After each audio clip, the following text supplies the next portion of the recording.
오늘 보신 사무엘하 21장부터 24장까지 내용은 우리가 앞에서 보셨던 20장까지 이어지는 내용이 아니고 21장부터 24장까지는 좀 가운데 끼어진 어떤 부록과 같은 그런 내용들이 이렇게 나옵니다. 말하자면 이제 20장까지는 어떤 내용이 쭉 이어져 왔냐면 역사적으로 시간적으로 다윗이 이제 압살롬에게 반역을 당하여서 쫓겨났다가 다시 이제 그 압살롬을 무찌르고 왕궁으로 다시 돌아와서 새롭게 나라를 정비하고 내각을 또 다시 구성을 해서 나라가 이제 다시 세워져 가는 그러한 내용까지가 20장으로 되어져 있거든요.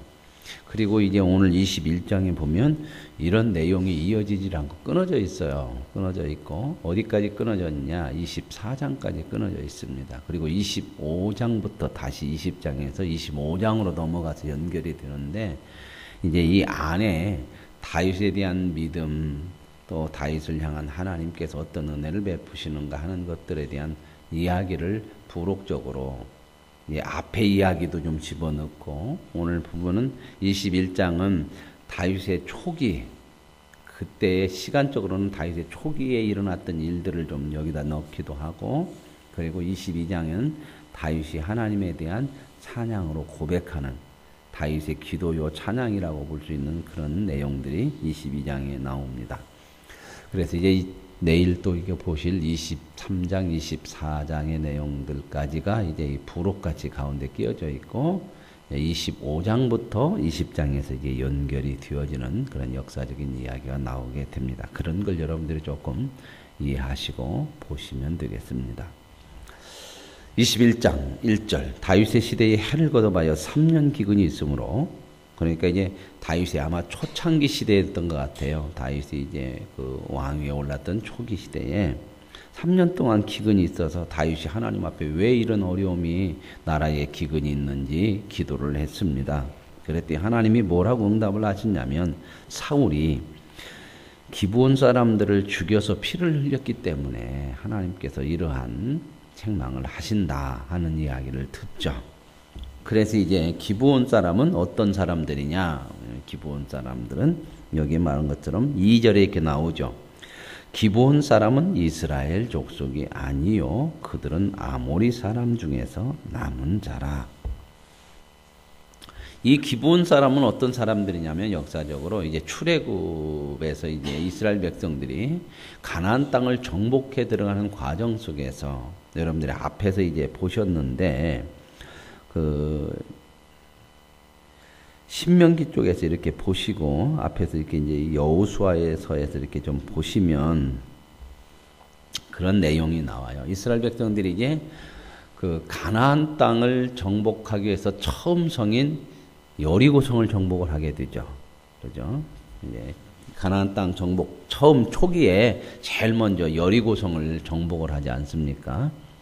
그 여리고성을 하나님의 은혜로 능력으로 정복을 해서 무너뜨리고 이제 여리고성이 가나안 땅의 첫 성이고 가장 그 견고하리만큼 그 든든한 요새거든요. 그런데 그 가나안 땅에 들어가는 첫 성 그 요새인 여리고성이 무너지니까 많은 사람들이 이 가나안 원주민들이 굉장히 두려워했던 것이죠. 왜냐하면 우리가 알지도 못하는 이방 그들이 볼 때 이스라엘 백성들이 이방이죠.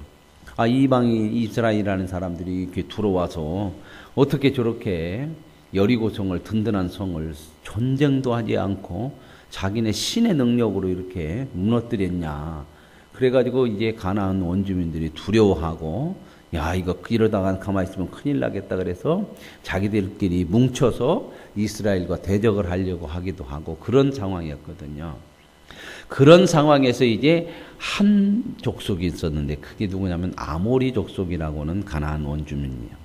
그 사람들은 어떻게 꾀를 냈냐면 멀리서 가나안 땅에 사는 사람과 같지 않게 멀리서 온 사람처럼 사람을 보내는데 옷도 다 낡고 떡도 오래돼서 곰팡이 나고 딱딱해지고 뭐 이런 것까지 다 꾸며가지고 이제 사람을 이스라엘 백성들에게 보내서 우리는 가나안 사람이 아니고 먼데 사는 사람인데 당신네하고 우리하고 전쟁이나 이런 걸 하지 말고 앞으로 우리가 당신네 종이 돼서 당신을 나라를 잘 받들고 조공도 드리고 그럴 테니까 우리하고 화평의 언약을 맺읍시다. 그래서 우리를 해치지 않고 우리는 당신의 하라는 대로 이렇게 잘 당신의 나라를 섬길 것이요. 이렇게 이제 이야기를 화평의 언약을 맺자고 이 사람들이 왔습니다. 찾아왔죠. 그러니까 이스라엘 백성들이 이제 성경에 뭐라고 얘기하냐면 하나님에게 묻지를 않아요. 여호수아가.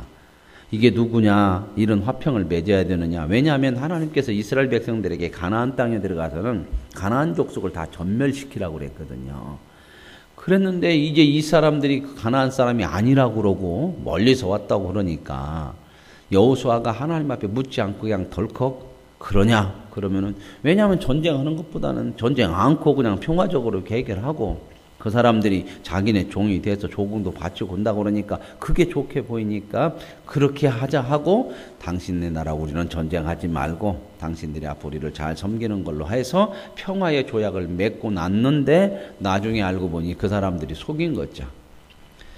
전쟁에서 살아남으려고 이스라엘 백성을 두려워해서 속여서 평화의 언약을 맺었던 원주민이었다. 그게 바로 이 아모리 족속이었습니다. 그 아모리 족속에 남은 그 족속의 지파 중에서 남은 사람들이 기브온 사람들이었다는 겁니다. 그래서 이제 사울이 이제 그리고 시간이 흘렀죠. 그때는 여호수아 시대고 가나안 전쟁, 정복 전쟁 시대인데 시간이 흘러가지고 이제 사울이 왕이 돼가지고 첫 왕이 돼서 이스라엘 백성을 다스리려고 이렇게 하는데 자기 생각에는 여기에 그런 얘기가 나와요. 2절에 기브온 사람은 이스라엘 족속이 아니고 그들은 아모리 사람 중에서 남은 자라. 이스라엘 족속들이 전에 그들에게 맹세하였거늘 이렇게 맹세해서 약속을 했다는 거죠. 그게 제가 설명한 거예요. 사울이 이스라엘 족속 유다와 이스라엘과 유다 족속을 위하여 열심히 있으므로 이제 사울이 처음 왕이 돼가지고 이스라엘 민족에 대한 왕이니까 내가 이제 뭔가 한번 열심으로 한번 해봐야겠다. 꼭 그러거든요. 대통령이 되고 나면 꼭 뭔가 앞에 대통령보다 뭔가 다른 것을 해보려고 다 이게 사람들은 업적을 좀 남겨보려고요. 업적을. 그냥 그놈의 업적 때문에 때로는 힘들고 그러죠.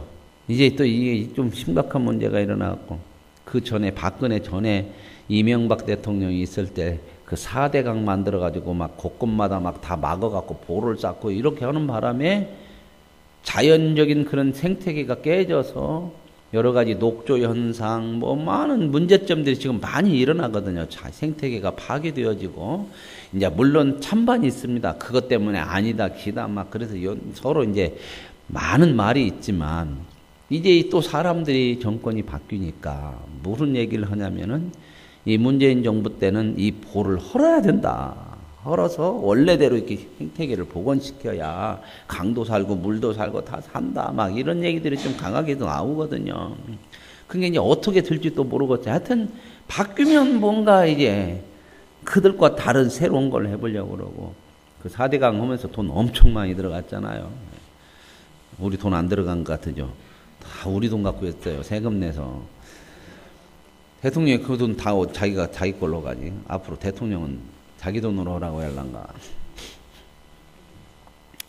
하여튼 그래서 뭐 이런 지금 상황이라 막 대통령이 되면 뭔가를 다 한번 해보려고 그러죠. 다 그런 마음들이 있겠죠. 뭐 다 나라와 민족을 위해서 뭔가 큰 일을 해보겠다고 하는 그런 마음들이 있는데 여기서도 마찬가지로 사울도 이스라엘과 유다 민족을 위해서 내가 열심히 생겼어. 열심히. 그래서 야 저런 이방 민족들이 우리를 속여갖고 지금 같이 살고 있으니까 저것들은 우리와 같이 살 수 없는 족속들이야. 우리는 순수한 우리의 혈통, 우리끼리 살아야 돼. 이러한 신앙적이고 때로는 자기 열심, 나라와 민족을 위한 열심이라고 생각한 그 열심으로 인하여서 그 사람들을 죽여버렸어. 그래 이제 이게 뭐예요? 하나님 앞에 언약을 어찌됐든 그 사람들이 속였지만 자기들이 속았지만 하나님 앞에 맹세를 한 거 아니에요. 그들을 죽이지 않고 이제 그렇게 평화롭게 하겠다고 하는 거. 하나님은 신실하기를 원하거든요.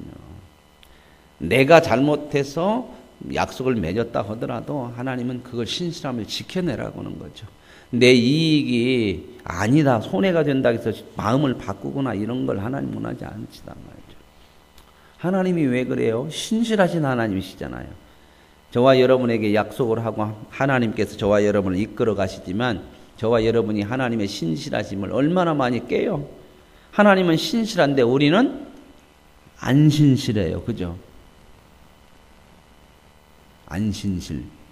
누구 이름 같으네. 우리는 안 신실하고 하나님은 신실하시고, 그런데도 하나님은 한 번도 신실하심을 깨시지 않아요. 그게 하나님이에요. 그래서 저와 여러분이 이 언약의 약속 때문에 사는 거예요. 하나님이 이렇게 신실하신 약속을 지켜줬기 때문에 우리가 이렇게 잘못하고 하나님 뜻대로 못 살아도 심판을 안 받고, 그래도 하나님의 백성이라고 인정받고 점점점 하나님이 우리를 신실한 사람 만들어 가면서 세워져 가는 거지, 우리 하는 것으로 오면 벌써 끝장이 나서 벌써 났죠. 그런 하나님. 근데 이제 사울이 이걸 어겨버리고 니네는 우리를 속였고 그리고 너희들을 없애버려야 우리는 순수한 우리 민족끼리 살 수 있고, 이런 민족주의적인 개념, 이게 신앙이라고 하는 개념으로, 이게 이런 것들이 때로는 무서운 거예요. 신앙이나 이런 것들을 잘 가져야 돼요. 민족주의라고 하는 것도 자기 민족을 사랑하는 것도 좋은데 내 민족을 사랑하기 위해서 다른 민족까지 해친다고 하는 그런 민족주의가 잘못된 거거든요. 그런데 오늘날 전부 다 그렇게 살아요. 다 내 편이지, 내 편. 자기 편만 있지 남의 편은 없어. 근데 감사하게 남의 편이 하나 있어. 그게 누구예요? 에? 남편이지. 남편이 참 좋은 거예요. 여자분들 남편 뭐 욕하지 말고, 남편은 항상 남의 편 들어오죠. 그래서 서운하죠? 당신은 왜 내 편 안 들고 남의 편만 드냐? 그래서 서운한데 남편이 그만큼 크니까 내 편 쪽에만 나는 있는 게 아니고 다 싸고 가는 거예요. 그래서 남편이 커요. 그렇다는 얘기고요. 어찌됐든 이렇게 해서 이제 기본 사람들을 죽였어요. 근데 그 일에 대해서 하나님께서 이제 이런 책망을 하시는 것 같아요. 그래서 이제 다윗이 이제 이런 일을 알고 나서 기브온 사람들을 불러다가 우리가 너희한테 이런 잘못을 저질렀구나. 내 대가 아니고 사울 때 그랬지만 어떻게 해야 너희들이 이렇게 말하자면 마음의 한을 품고 이런 억울함을 너희들이 좀 풀어줄 수 있겠느냐 너희들에게. 그랬더니 뭐라고 기브온 사람이 얘기하냐면, 이런 문제는 돈으로 해결할 것이 아닙니다. 은금의 문제가 있지 않습니다. 그러면 돈으로 이렇게 주고 보상해서 될 일이 아닙니다. 우리가 돈으로 안 될 일이 있죠. 그죠?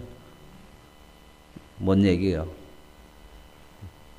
우리 그 할머니들, 뭐죠? 예? 위안부 할머니들. 지금 그것 때문에도 좀 심각해요. 나 정권이 바뀌어서 박근혜 때 10,000엔, 10만 엔 받았나? 1,000만 엔 얼마 받았어요? 하여튼 1,000억 정도 받고 위안부 문제를 해결하자고 합의를 해버렸어, 지금. 근데 이제 그 할머니들이나 이 단체에서는 우리 시민들, 국민들 뭐죠? 그게 돈으로 해결할 문제냐. 정식으로 사과를 받고, 정식으로 잘못을 인정을 해야지 돈 주고 그게 그냥 떼어갖고 되는 거냐. 그래서 지금 재협상을 해야 된다고 그러고, 지금 일본에 지금 특사 파송했잖아요, 몇 군데에. 그래서 이제 특사가 가가지고 이제 그런 문제들 얘기를 했더만, 지금 이렇게 위안부 문제나 이런 한일이 합의한 것은 우리 국민들의 대다수는 인정 않는다. 그러니 다시 해야 된다. 다시 하는 차원이 어디까지 들지 모르겠어요. 진정으로 사과를 하고 이렇게 해야 될지, 이제 하여튼 복잡한 문제가, 외교적인 복잡한 문제. 우리나라 외교적인 문제가 진짜 많이 꼬여놨어요. 박근혜 5년 동안 정말 많이 꼬여놨어요. 중국과 이런 문제가 심각해졌지.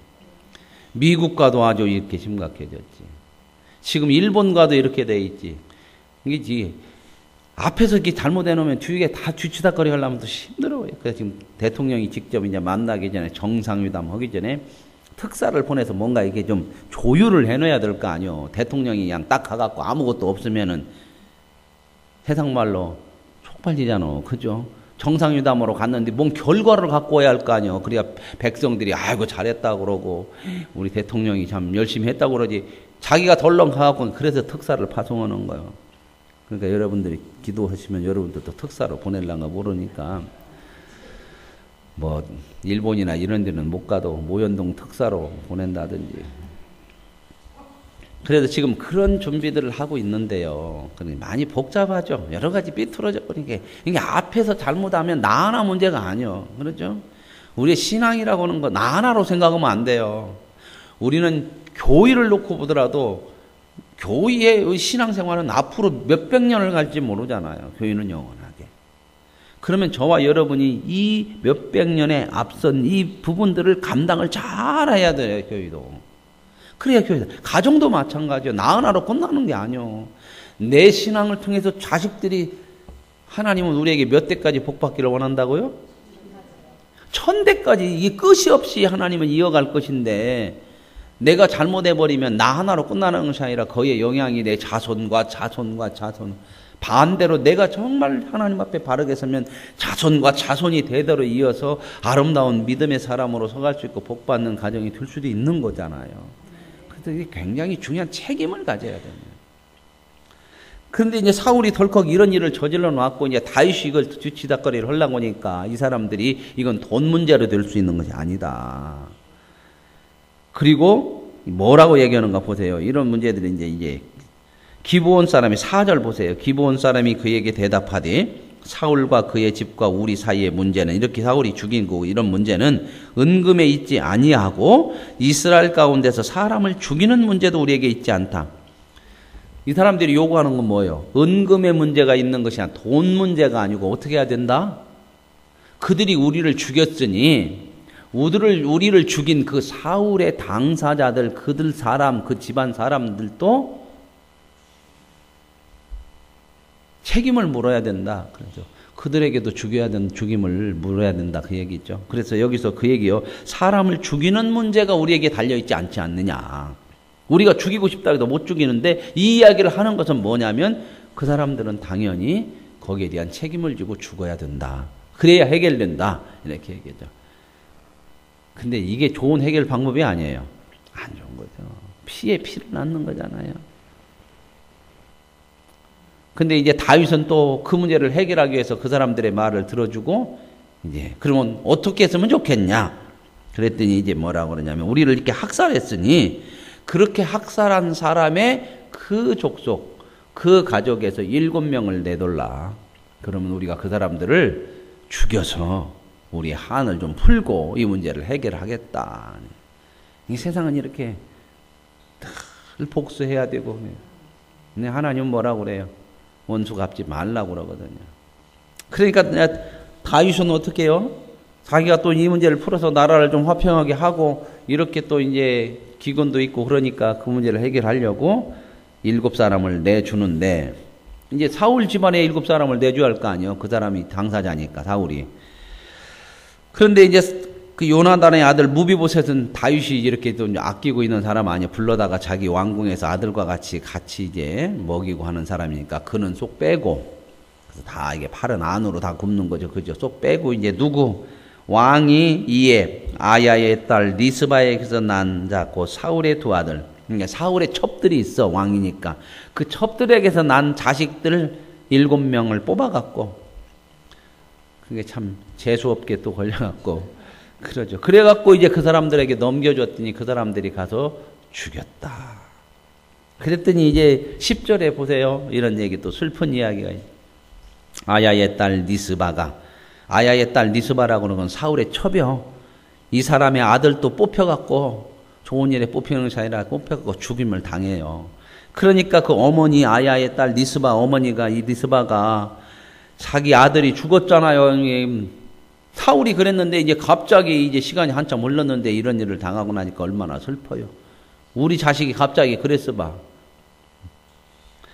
그래서 이제 그 굵은 배를 가져다가 자기를 위하여 바위 위에다 펴놓고 곡식배기를 시작할 때부터 하늘에서 비가 시체에 쏟아지기까지 자기 아들의 시체를 갖다 놓고 비 맞지 않도록 새가 와서 쪼아먹지 않도록 큰 그 시체 앞에서 그냥 울면서 이렇게 밤낮을 지냈다는 거죠. 들짐승이 먹지 못하도록 이렇게 했다는 거죠. 그러니까 이제 이렇게 어머니가 처절하게 하니까 이 소문을 이제 누가 또 들었냐? 11절에 아야의 딸 사울의 첩 니스바가 행한 일이 다윗에게 알려집니다. 다윗이 이제 들렸었으니까 다윗도 또 이제 마음이 좀 안 좋죠, 그죠? 저렇게 당사자는 아니지만 그 집안이니까 이렇게 이제 죽임을 당했는데 그 어머니가 저러고 있다는 소리를 들으니까 마음이 안 좋으니까 이제는 그 사람과 그리고 사울과 그 사울의 자손들이 장사를 제대로 못 지낸 것 같아요. 전쟁에서 죽었잖아요. 그래서 이왕에 저들을 위로하기도 하고 그러려고 그 사람들 죽은 사람들 또 그 사울의 집안에 그 죽은 사람들을 잘 유고를 거두어다가 장사를 지내줬다 하는 그런 내용이 여기에 나오죠. 우리가 이런 일을 통해서 내가 어떤 일을 해결하고 어떤 일을 이루기 위해서 이렇게 좀 뭐라 할까요? 하나님이 원하시지 않는 일을 해서는 안 되는 그런 모습들이 우리 속에 있어요. 근데 때로는 우리는 욕심이 이런 것들이 참 뭔가 내가 뭐 잘해보려고 하는 우리가 하나님 앞에서 신앙이라고 하는 것은 뭘 일을 참 얼마나 내가 많이 하냐 이것보다 더 중요한 건 하나님의 뜻을 따르는 사람이 되어지는 것이 중요한 거죠. 이제 이런 이야기가 이제 부록적으로 이렇게 하나 붙어 있다고 하는 내용들을 보시면서 우리가 한번 좀 생각을 해보셔요. 신앙이라는 게 뭐냐 하는 거. 그러고 나서 이제 15절 이하로 가면 이제 다윗의 용사들이 다윗 앞에 충성하는 그런 내용들이 나오죠. 블레셋 사람하고 이스라엘 백성으로 전쟁이 일어났는데 다윗이 이제 그 전쟁에서 나가서 이제 왕이니까 열심히 싸우다가 이제 다윗이 이제 지쳤더니 거인족 중에 한 사람이 이제 다윗을 이제 죽이려고 했어요. 이스비분우 다윗을 죽이려고 했어요. 이 사람은 아주 큰 덩치가 큰 거인족인데 다윗이 이제 위기에 빠져서 죽게 생겼는데 누가 그 전쟁에서 다윗을 위기에서 건져주냐? 여기 보면 수리아의 아들 아비새. 아비새 많이 들어봤죠? 아비새가 누구예요?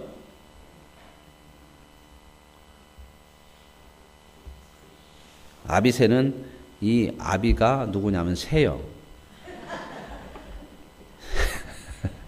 새의 아들이 아니고 이게 바로 요압의 동생이죠. 아닌가요? 아마사인가? 요압의 동생이 아비새인가? 제가 이게 헷갈려서. 아비새 맞죠? 예. 그러니까 말하자면 이제 이 요압이 군대 총사령관 아니에요? 그러니까 부사령관 좀 되는데 이렇게 이제 이 사람들이 다윗의 그 신하들이 다윗을 이렇게 위기 속에서 전쟁 속에서 건지기도 했다. 그러고 나서 이제 다윗에게 왕은 전쟁에 나가지 마십시오. 왕이 전쟁에 나가서 왕 하나 죽으면 우리나라는 끝장나는 거 아닙니까? 그러니까 앞으로는 전쟁에 나가지 마십시오. 이제 이런 일들이 있고 그래서 앞에서 이제 왕이 출전할 때 다윗이 어느 정도 힘이 생기니까 전쟁에 나가요, 안 나가요? 안 나가죠. 그러다가 이제 밧세바 사건도 일어나기도 하죠. 그러니까 이제 이건 앞에서 일어났던 일들이에요. 그래서 이제 이렇게 아비새가 구하기도 했고 또 18절 이하에 보면은 또 블레셋 사람들과 전쟁을 하는데 거인족의 사람을 또 그 다윗의 그 장수들이 쳐 죽였고 그리고 19절에는 또 재밌는 사건이 하나 있어요. 다시 블레셋 사람하고 또 전쟁을 하는데 베들레헴 사람 야레 오르김이 김의 아들 에라난 같은 뭐 김도 나오고 여러 가지 나와요. 그의 아들 에라난이라고 하는 사람이 가드 골리앗의 아우 골리앗은 누가 이겼어요? 다윗이. 근데 골리앗의 아우도 이렇게 엄청 큰 그 집안이 컸는가 봐. 그죠? 그래가지고 골리앗의 아우 나흐미를 이제 죽였다. 근데 그의 창자루가 배틀째 같이 이렇게 크고 그랬다. 이게 골리앗의 아우도 이제 죽게 되고 골리앗은 다윗이 죽이고 이런 내용들. 그래서 또 20절에 보면은 또 전쟁할 때에 어떤 적은 손가락 발가락이 6개씩이라 24개 된 그런 사람도 있었대요. 그런 사람도 이제 이겼다. 이제 이 얘기는 뭐예요? 하나님께서 이 엄청난 큰 세상의 힘과 권력들을 하나님께서 이기게 하셨다. 그 얘기를 하고 있는 거죠. 이 사람이 감당하지 못할 사람들인데. 그래서 이렇게 다 다윗이 이제 승승장구하게 이제 든든하게 나라가 서가고 있다 하는 내용들을 여기에도 보여주고 그러고 나서 이제 22장은 하나님의 은혜에 대한 감사의 찬양을 쭉 기도로서 고백을 하는 거죠. 그래서 22장 1절에 여호와께서 다윗을 모든 원수의 손과 사울의 손에서 구원하신 그날에 다윗이 이 노래의 말씀으로 여호와께 아뢰되, 하나님께서 이렇게 다 다윗을 세워주시고 구원해주시고 왕으로 삼으시고 나라를 이렇게 강건하게 만들어 가시는 것을 보면서 다윗이 하나님 앞에 하나님을 찬양하는 노래를 이렇게 기도를 했다 하는 내용이 오늘 여기에 나와요. 이게 여기에 내용에 나오면 시편에 나오는 그런 내용과 비슷한 내용들이 많죠. 왜냐하면 시편 중에 다윗이 쓴 시가 많잖아요. 그죠? 전부 다 다윗이 쓴 건 아닌데 다윗이 쓴 것이 거의 대부분이 많기 때문에 다윗의 시편 이렇게 얘기를 해요. 그래서 다윗이 시편에 썼던 내용하고 비슷한 내용들이 여기에 쭉 나오면서 그냥 몇 가지만 이렇게 쭉 보면 하나님은 나의 반석이고 요새다. 이건 시편 18편에 나오는 고백하고 거의 비슷한 내용들이죠. 하나님 자신이 나의 반석이고 요새다. 그래서 하나님은 우리를 건지시는 분이다. 우리도 동일한 그런 고백들을 하잖아요. 그리고 이제 7절에는 내가 환난 중에서 하나님 앞에 어려울 때 하나님 앞에 기도했더니 하나님은 나의 기도를 들으셨다. 하나님은 저와 여러분의 기도도 들으시는 하나님이다. 17절에 보면 그가 위에서 손을 내미사 나를 붙들어 주셔도 나를 건지신다. 하나님이 손이 있어요, 없어요? 여기 손이 있다고 하잖아. 손 내밀었다고 하잖아. 이런 핑계. 하나님이 그 위에서, 하나님은 우리가 멀리 계시는 하나님이라고 생각하지만 하나님은 항상 우리와 가까이에서 손을 내밀으면 닿는 곳에서 항상 우리를 붙드시고 지키시고 건지시는 그런 하나님이었다. 이런 이제 고백들을 하고 그 하나님은 나의 등불이다. 그래서 내가 가는 길에 어둠을 밝혀준다. 이 얘기는 뭐예요? 예수 믿고 살면 어둠이 하나도 없다. 그 얘기가 아니라 어둠은 있지만 하나님께서 그곳에서 빛을 비춰줘서 그 어두움을 뚫고 갈 수 있게 하신다. 그런 내용들이에요. 이런 것들을 우리가 잘 보셔야 돼요. 그냥 예수만 믿으면 모든 것이 다 형통하고 잘 좋은 일만 일어나는 것이 아니고 예수 믿어도 우리의 삶은 그대로 안 달라져요. 그러나 뭐가 달라지냐? 우리는 믿음으로 우리에게 주어진 삶을 감수하고 나아갈 수 있는 사람이 되었다 하는 것이 다른 거예요. 그런데 그런 얘기, 그들 모든 자에게 하나님 31절은 하나님은 자기에게 피하는 모든 자에게 방패시로다. 나만 방패가 아니고 모든 자, 못나고 부족해도 연약해도 때로는 죄를 가진 사람도 하나님 앞에 피하는 자는 다 방패로 지켜주시는 하나님이다. 그러므로 우리는 어떠한 상황 속에서도 하나님을 의지하고 그분 앞에 피하는 그러한 믿음을 가지고 살아야 된다. 그리고 결국 이제 35절에는 주의 온유함이 나를 크게 하셨다. 온유함이라는 것은 순한 그런 얘기가 아니라 끝까지 신실해서 하나님이 결국 나 같은 사람, 이렇게 변덕이 있고 마음이 변하고 그런 사람들도 결국은 하나님이 크게 하나님의 사람으로 만들어내신다. 다윗이 자기 모습을 아는 거요. 자기 집안도 알고 내가 어디서 왔다가 어디로 그냥 하나님이 아닌 이런 부분들을 지금 고백하는 거죠. 그런데 42절에 세상은 도움을 구하지만 구해줄 자가 없다. 왜? 구해줄 자에다 구해야 되는데 하나님을 믿지 않으니까 하나님이 아닌 도움도 주지 못할 것에게 도움을 달라고 하니까 도움을 못 받지만 우리야말로 하나님의 도움을 진짜 받는 사람 아니냐. 그래서 우리를 하나님께서 모든 민족의 으뜸으로 삼았다. 저와 여러분의 인생이 이 세상에서 최고의 인생인 줄로 믿습니다. 이게 바로 그 얘기예요. 세상에서 잘 되었다 그 얘기 정도가 아니라. 그러면서 이제 46절에 이방인들이 쇠약하여 그들의 견고한 곳에서 떨면서 나온다. 이방인들은 자기 나름대로 자기들을 보호하는 것이 세상 것이고 견고하다고 그러는데 결국 그것들이 자기들을 지켜주지 못해서 결국은 그 속에서 떨면서 두려우면서 나올 수밖에 없다. 근데 우리는 누가 우리의 지키시는 자요, 반석이요, 요새요, 능력이요. 누구? 하나님이다. 진정한 능력과 진정한 보호자는 하나님이다. 그래서 51절에 여호와께서 그의 왕에게 큰 구원을 베푸시며 기름 부음 받은 자에게 인재를 베푸시며 영원히 베푼다. 기름 부음 받은 자가 바로 뭐야? 하나님의 택함을 받은 자. 저와 여러분도 하나님의 택함을 받은 기름 부은 자들이기 때문에 이 하나님의 은혜와 보호와 사랑은 영원하다. 이러한 고백을 다윗이 하는 것처럼 이 하나님이 저와 여러분에게도 동일한 하나님이신 것을 믿으시고 우리의 살아가는 삶 속에서 하나님을 더 많이 의지하고 그분의 뜻을 따라 살아가는 아름다운 으뜸이 되는 복된 인생이 되어질 수 있기를 원합니다. 하나님 아버지 감사합니다. 다윗의 삶의 과정을 우리에게 보여주시고 그가 온전하거나 완전함이 아니라 하나님의 은혜 가운데에 하나님이 불러내시고 하나님을 알아가고 하나님을 의지하며 하나님을 진정한 구원자여 심으로 삼을 수 있도록 하나님의 은혜로 이끌어 주심을 감사합니다. 오늘 우리에게도 동일한 하나님이시오니 오늘도 우리에게 인자를 끊임없이 베푸심으로 그의 인자하심과 온유하심이 우리를 크게 하심을 믿고 하나님의 귀한 뜻을 따라 사는 최고의 으뜸되는 삶이 되게 하옵소서. 예수님의 이름으로 기도합니다. 아멘. 하늘에 계신 우리 아버지